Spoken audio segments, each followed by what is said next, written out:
विशेषकर देश की माताओं, बहनों और बेटियों से बात करने के लिए आया हूं।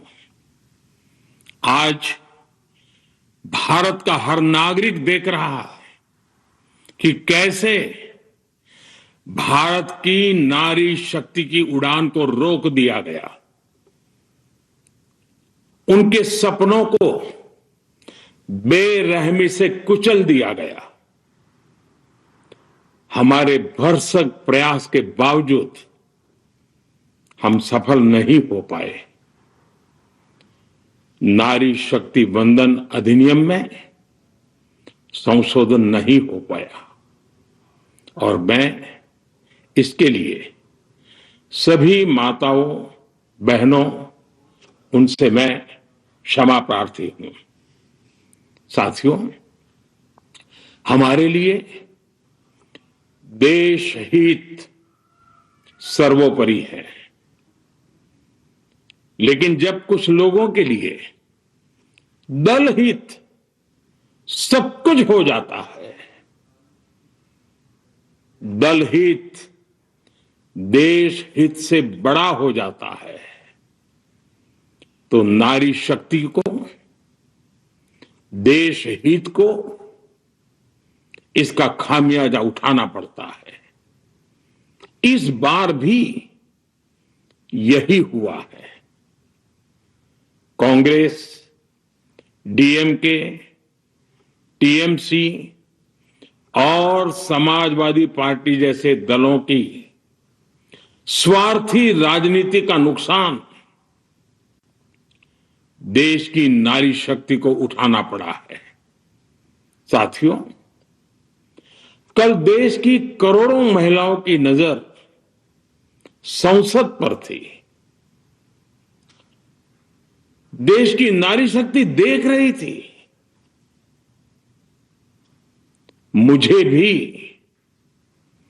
ये देखकर बहुत दुख हुआ कि जब ये नारी हित का प्रस्ताव गिरा तो कांग्रेस, डीएमके, टीएमसी, सपा जैसी परिवारवादी पार्टियां खुशी से तालियां बजा रही थी। महिलाओं से उनके अधिकार छीनकर ये लोग मेजें थपथपा रहे थे। उन्होंने जो किया वो केवल टेबल पर थाप नहीं थी, वो नारी के स्वाभिमान पर, उसके आत्मसम्मान पर चोट थी। और नारी सब भूल जाती है, अपना अपमान कभी नहीं भूलती। इसलिए संसद में कांग्रेस और उसके सहयोगियों के उन सबके व्यवहार की कसक हर नारी के मन में हमेशा रहेगी। देश की नारी जब भी अपने क्षेत्र में इन नेताओं को देखेगी तो वो याद करेगी कि इन्हीं लोगों ने संसद में महिला आरक्षण को रोकने का जश्न मनाया था, खुशियां मनाई थी। कल संसद में नारी शक्ति वंदन संशोधन का जिन दलों ने विरोध किया है, उनसे मैं दो टूक कहूंगा।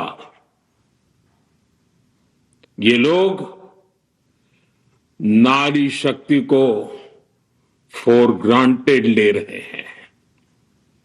वो ये भूल रहे हैं कि 21वीं सदी की नारी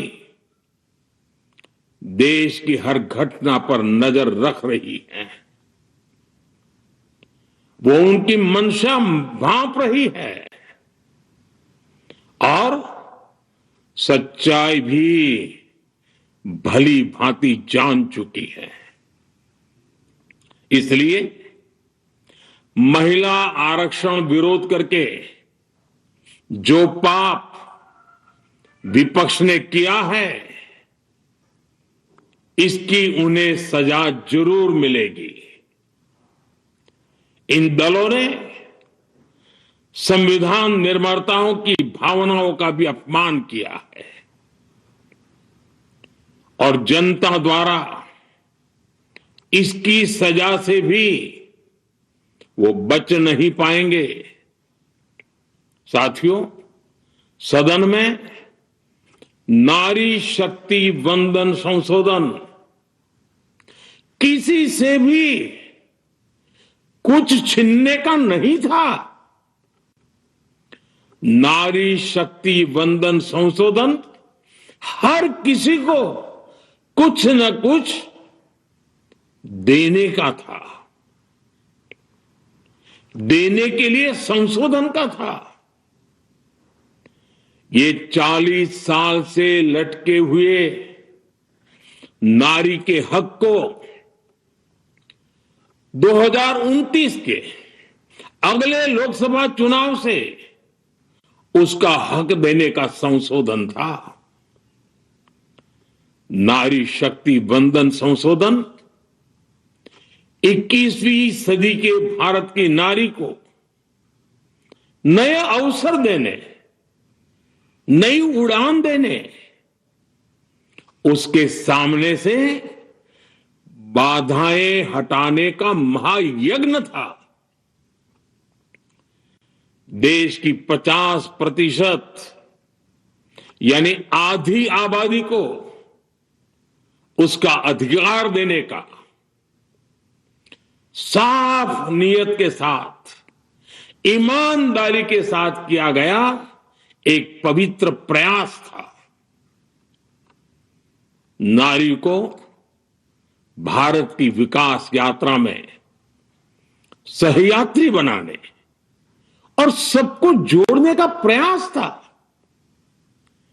नारी शक्ति वंदन संशोधन समय की मांग है। नारी शक्ति वंदन संशोधन उत्तर, दक्षिण, पूर्व, पश्चिम सभी राज्यों की, हर राज्य की शक्ति में समान वृद्धि का प्रयास था।